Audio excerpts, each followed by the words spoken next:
So, here's the deal with those Zetans. Those mysterious green-skinned space tourists from who knows where. Their travel itinerary, well, it's not exactly a vacation in the solar system. Instead, they've been making frequent pit stops to abduct humans, creatures, and other random Earth trinkets for their alien science fair. Cryogenically freezing stuff? Check. Experimenting on whatever they find? Double check.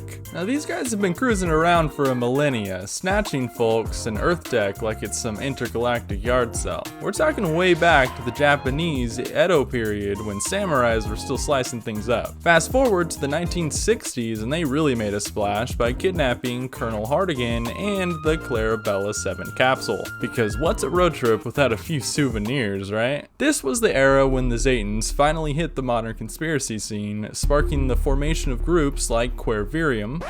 Yeah, I probably just butchered that name, but you get the idea. These guys were dead set on proving the truth about these extraterrestrial hijinks, but spoiler alert, Quervirium ended up being labeled as a crackpot club by just about everyone. They even got their hands on a prototype plasma pistol, probably bought at a government surplus cell, and tried to use it as proof as alien tech. Unfortunately, the Zetans reclaimed their little toy, and the group was taken down faster than you could say Area 51. Speaking of conspiracies, some people thought the Enclave, those charming guys, based a lot of their tech on reverse-engineered alien gadgets. And even though the government did its best to keep a lid on the whole Zetan thing, the word still got out. Heck, it even made it into pre-war comics. If that doesn't scream mainstream, I don't know what does. Pre-war, the Zetans were busy little bees in Appalachia, operating through a network of agents who had the lovely job of snatching people for their usual experiments. One lucky victim, the assistant CEO of Vault-Tec.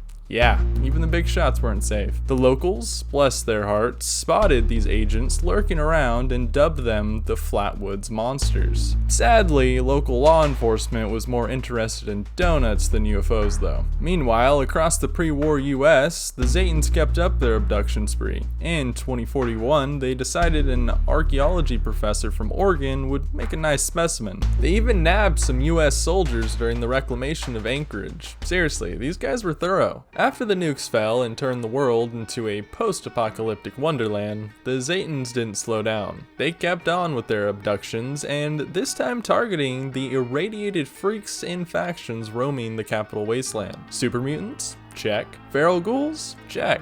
Brahmin? You bet. They even went after raiders, slavers, and other lovely members of society. And don't think the Brotherhood of Steel or the Enclave didn't notice. They were both hoarding alien power cells like they were going out of style. Now when it comes to Zetan society, it's about as lively as a rusty toaster. These guys are all work and no play. Like literally. Their architecture? Sparse and barely functional, with living spaces as personalized as a hotel lobby. They sleep in sterile metal capsules called stasis chambers, which sound about as comfortable as they look. Entertainment? Forget about it. The whole mothership is one giant workaholic's paradise. But interestingly enough, the aliens do get a little twitchy when you start attacking them, so at least there's a hint of individuality and emotion in there somewhere. Despite their robotic lifestyle, however, the Zetans aboard the mothership Zeta have a bizarre obsession with the giddy-up Buttercup line of toys. Yeah, that's right. These cold, calculating aliens go all googly-eyed over toy horses. Sally, one of their captives, noticed that they got super excited whenever she showed interest in one, and if that wasn't weird enough, the lone wanderer even stumbled upon what can only be described as a sacrificial shrine to Giddy-Up Buttercup, complete with a circle of human corpses.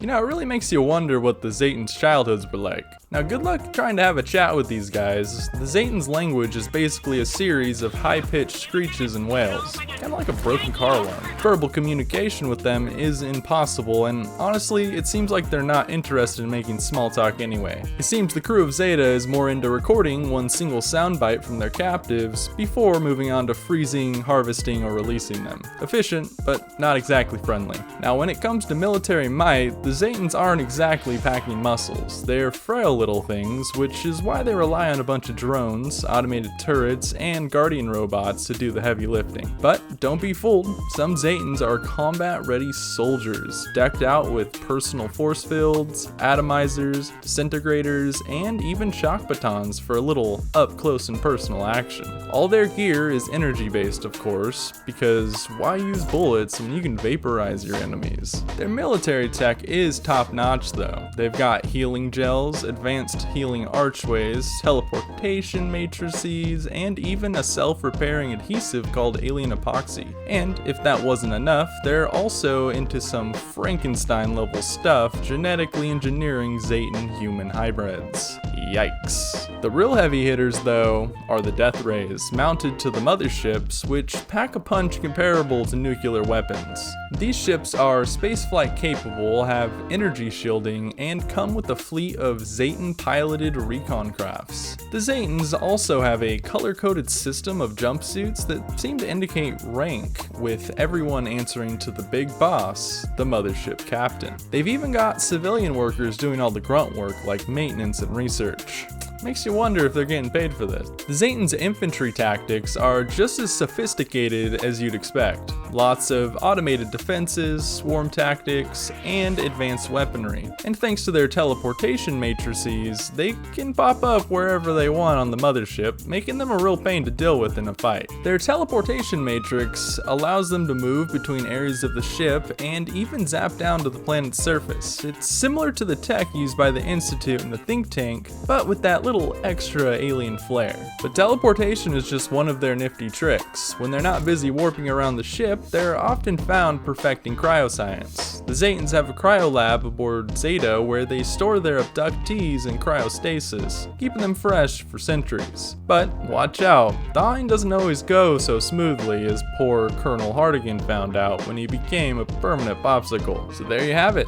The Zetans, the universe's quirkiest abductors with a lifestyle that's all work, no play, and a bizarre obsession with toy horses. Whether they're snatching people up, experimenting on irradiated creatures, or building shrines to giddy up Buttercup, these aliens are as mysterious as they are relentless. They've got the tech, the tactics, and the death rays to back up their mission, whatever that might be. But one thing's for sure, if you ever find yourself face to face with a Zetan, you better hope they see you as more than just another specimen for their collection. Or, at the very least, keep a giddy up Buttercup on hand. You never know when it might come in handy. Now that does it for today's video. If you enjoyed it, be sure to check out some of my other videos here on the channel. I'm sure there's something there to toast your pickle. Anyways, I hope you have an amazing rest of your day, and as always, remember to smile.